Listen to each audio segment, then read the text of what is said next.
Hi, my friends. So we are going to do a preview for you of a deck that's going to be launching on Kickstarter soon, and I was asked if I would be willing to show it, and I said sure. It's so you're seeing right here the Tower of the Divine Masculine. It's by the same creators, and so if you are familiar with this deck, you'll know the quality. And look, this is not sponsored, although they did send me the decks to preview for you.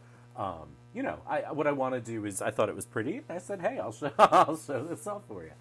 And actually, I was surprised because they sent me full decks to show you. So that's very cool. So anyway, this is Tower of the Divine Masculine. This was the deck in the book. So the reason that I brought this out was just to remind you of the deck if you hadn't seen it in a while. And I really loved this deck. Primarily because it was an approach to masculinity that was far less toxic and focused purely on heterosexual, heteronormative ideas of masculinity. It was a very it's a very queer thing, and there's some trans and non-binary-ness in there, and there was some strong feelings when this originally launched. There were some sample cards that people felt like shouldn't be replaced. That was the whole thing, right? But the thing is that all artists can do whatever they want with their art, and so they were paying attention to that, and they changed stuff. And some of us wish they hadn't, but it didn't ruin the deck for me. Some people it did. Anyway, that's not the point of the story. The point of the story is that they asked if I would show this new deck, and I just wanted to show you the quality of what they do is quite beautiful. So this is the book that went with the Tower of the Divine Masculine. I have actually one of the original paintings as well of that deck. Where is this going to live now that I've taken it off the shelf? So anyway, this is called the Rosewood Tarot. Let me just make sure I've got that right. And it's going to be launching on Kickstarter. And it's a nature-themed deck. So 2 decks set in an enchanted world where flowers glorify the days and herbs illuminate the night, by the creators of the Tower of the Divine Masculine. So it's 78 cards, and there are 2 editions. There is the day version and the night version. Each suit in the day deck is represented by a flower. Thriving in full sun, flowers showcase the yang energies of these 2 decks, our energetic and expressive side. It is also us being ruled by the sun, our masculine side, the one that makes decisions and takes steps. Suit of air is Edelweiss, suit of earth is orchid, suit of fire is marigold, and suit of water is lotus. And then the night deck has herbs, and so the suit of air is lavender, the suit of earth is sage, the suit of fire is rosemary, and the suit of water is thyme. Just to give you, a preview of what the boxes look like, they're gorgeous. Very similar to the Tower of the Divine Masculine. I don't know why I feel compelled to put the day on the left and the night on the right, but I'm just going to zoom in, obvi, and just show you some of the details on the boxes. It's quite pretty, and so the night one has a little sort of shine to it, and then the day one has a little bit of a gold situation going on. It's a little subtler. Now, I'll tell you, I've looked at both of these already, and because I was super curious, and I thought I was going to prefer the night version, but I actually kind of prefer the day version. Just color space wise. Also, green is my favorite color, although this sort of periwinkle blue is up there. So these aren't the finished thing, obviously, because it hasn't started even the Kickstarter yet. But these look like production quality, and I think are, in fact, production quality. They feel very much like the Tower of the Divine Masculine. So you can see the backs a little bit different, and definitely with the coloration. The edging, I love green, and this is why I love this deck. And you don't see green used much. And so this has this gorgeous blue. I mean, these are both really, really beautiful, production quality decks. Pardon my inability to speak. This happens to me since COVID.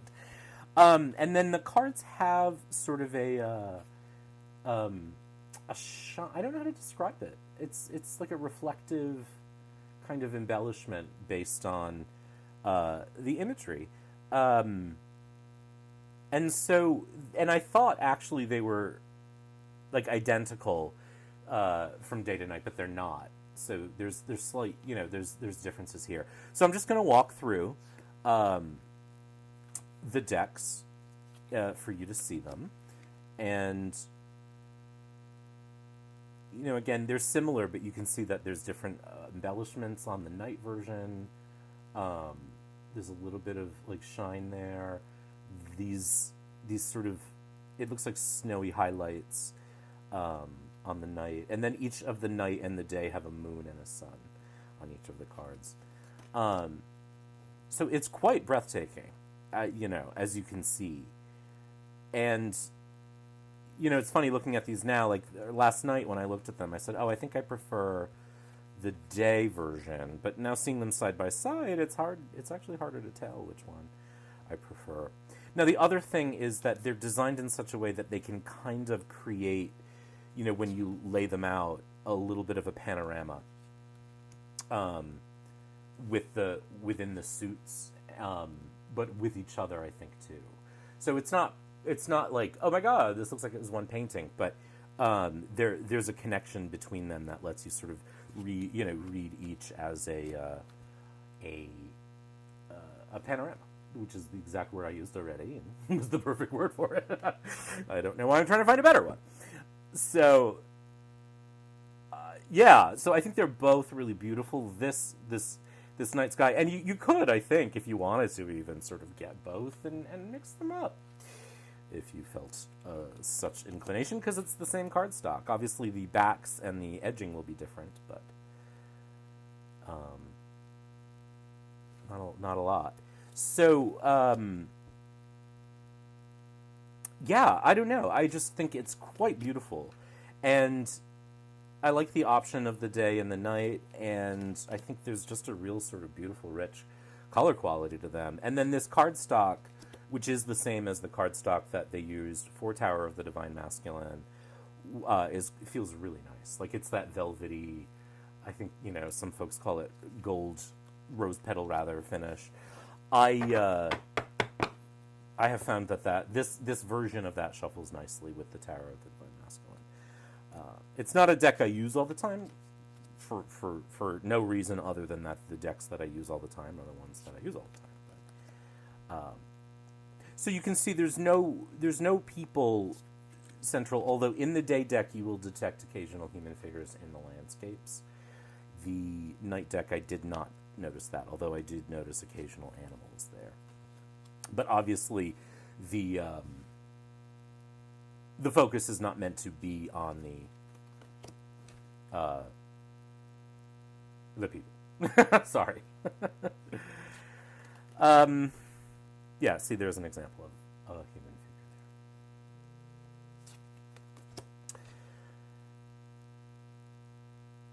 there. So it's pretty non-traditional in the sense that, if you are sort of dependent on Waite-Smith scenes, this may not be for you, because it really does, when we get to the minors, you'll see that they don't depict Waite-Smith scenery. It's all landscape. And I love both of these world cards. And that may bug some folks. I don't, I personally don't find that frustrating. I will also say I don't know fully the media that was used to create this. I know that Tower of the Divine Masculine was painted, because I have one of the paintings. Some of these feel painted, some of them feel digital collage. I'm guessing it's kind of a combination of media. When I looked through the preview of the Kickstarter page, I didn't detect a medium. But it looks sort of, the night one looks a little more digitally painted than the day one does, or a little more collage. But I can't, they can speak to that on their Kickstarter. So this hasn't launched yet. It's part of the reason why I have a copy of it is to to share. So the order of these prototypes might be different. So I'm not. I think it is. Yeah, I didn't shuffle them, but they are. So I thought I was doing a comparison, but I'm not. So you will proceed as you will. I'm not going to stop to get them. Here's one where we're looking at the same. These give a little bit of kind of Magic Eye vibes too, in that they feel like they, if you stare at them, you'll start to, that pareidola thing.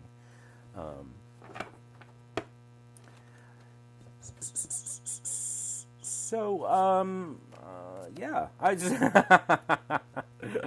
I'm annoyed that I didn't know that these weren't in the same order, but here we are. It's fine. So then the courts are retitled Dream, Action, right? Dream of Air, Action of Air,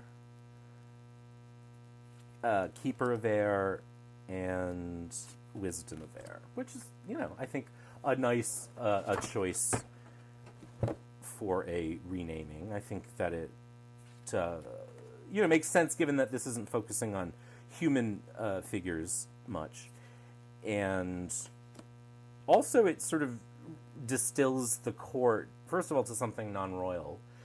Also, it gives you sort of the feeling, the energy, without sort of assigning gender or personhood to it. So that may actually be a good benefit for newer readers. And if you're curious, the stamping on the front that creates these little shiny things does not show through on the back.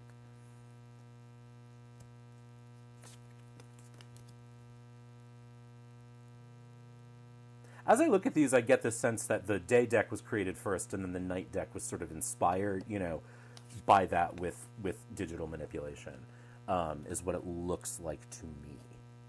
Because the skies look so sort of, real, photoreal, that it feels like, that may be how they were achieved. I don't know, though, because I'm not an artist or a deck creator. But they're quite beautiful. I mean, it's, as you can see, sort of just this really sort of inviting landscape, you know what I mean? And I think for folks who maybe do meditative readings, it would be interesting to do readings with a deck like this where you sort of enter the landscape, and explore the energy of the card in that way. If you're looking for a strong connection between the individual, like suit card, like the 10 of Swords, say, with the artwork, obviously this doesn't do that. This isn't aimed at that. This is sort of creating a landscape that feels of the card, but that isn't necessarily, I wouldn't say, describing the card in the same way that a traditional deck would. This is sort of non-traditional imagery, right? Because it's not serving Rider-Waite-Smith. Which again, I would encourage you, if you're a reader who is a Waite-Smith reader and who doesn't, feel comfortable branching out beyond that yet, if you can create for yourself a foundational way of reading the minors that doesn't rely on the picture, you can read any deck, and that that's a beneficial skill to have, for many reasons. One, there are those decks that maybe you like. Maybe like this one, where you're like, well, I can't read with that. But if you give yourself a foundation that tells you what 6 of Fire means, then you'll have it even when you don't have the 6 of Fire picture.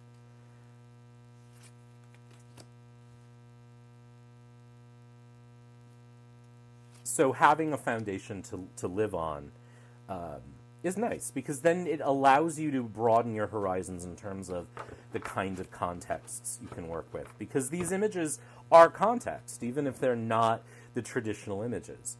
So they provide information for you that you can use in a reading once you sort of also have a sense of how to read with 6s in fire, 6s in air, 6s in water. And if you want to learn how to do that, I'm not going to, pretend that my book Tarot on Earth won't help you, because it will. It's in fact designed to do that. So just give myself a little plug there.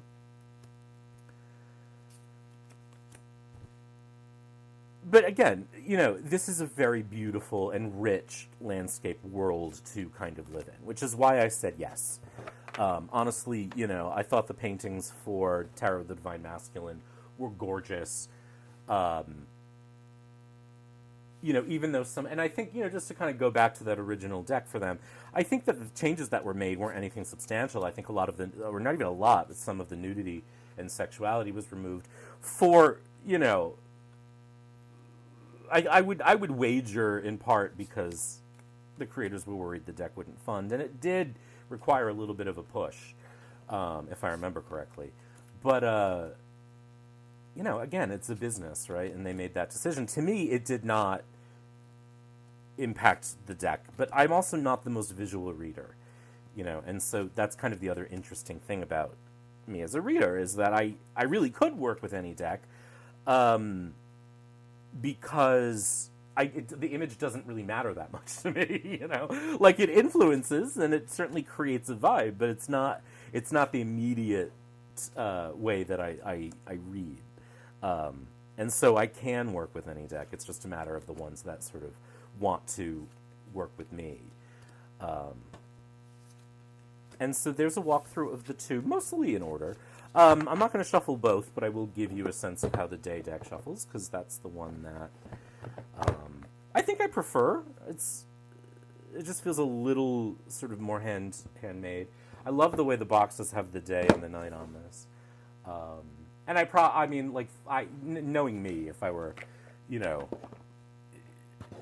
kickstarting this myself, I would probably back both, because that's the kind of freak I am. Let me zoom out a little bit again and just kind of show you the shuffle. So it really shuffles quite nice. No resistance. You don't get that kind of sticky thing that you sometimes get with these matte finishes. I would say, if you're a person who really hates your deck showing any wear, I wouldn't shuffle cardstock like this, because it will start to show over time little scratches and dings.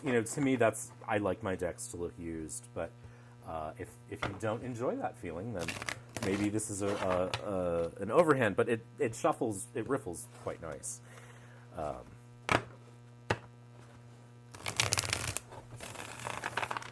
And I'll lay some out for you so you can see. But yeah, it's really beautifully created, and they make really beautiful work. They really produce. Their printing quality is lovely. So we'll do my normal box, my 9-card box, and you can see it all at once, and you can kind of see that each deck, the day and the night, would give you a different kind of vibe, because this really does. When you see the cards individually, you're like, oh, that's a little sunny landscape. But as you look at it in a set like this, you can see that it really does feel like daytime. And you can also see how the color tones shift in this particular reading from like a green to a blue for a little while, then back to green. And the earth and the fire are both greener, and the air and the water are both bluer, which makes sense. So quite striking. Let me also do a thing of kind of laying them in a line, because they are kind of, what I should have done, actually, and I'll use the night one for this because it's still in order, is kind of show you the way that they connect, sort of. Oh, you know why that might be out of order is because I did that. That's why. I sort of laid out the cards in a line in this suit. So when you line them up, this is not a thing that I get really excited about, because I don't really lay out cards in order in a line very much. You know what I mean? But they're designed to sort of create a consistent landscape, and it's not like, oh my god, it lines up perfectly, but it does sort of create a connected, continuing picture. and again, you can see how much darker and bluer the nighttime deck is.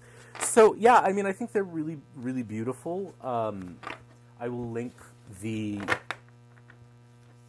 information that I have below, and you can get all your questions answered there. I really don't know much more than what I shared with you already. I will try to put the timeline, if I have it, for the Kickstarter in there. But this is the Rosewood Day and Night decks, which will soon be going live on Kickstarter. I think they're quite pretty and beautifully produced. And so, bravo in that way to that. And I actually like the flower and herb metaphor, too, for the day and the night. So, yeah, beautiful work. And really evocative. And again, the production quality is lovely. And again, this is from the creators of the Tower of the Divine Masculine, Vasic and Vasic. And I hope you enjoyed taking a look. Take care, be well, be good, and we'll talk soon.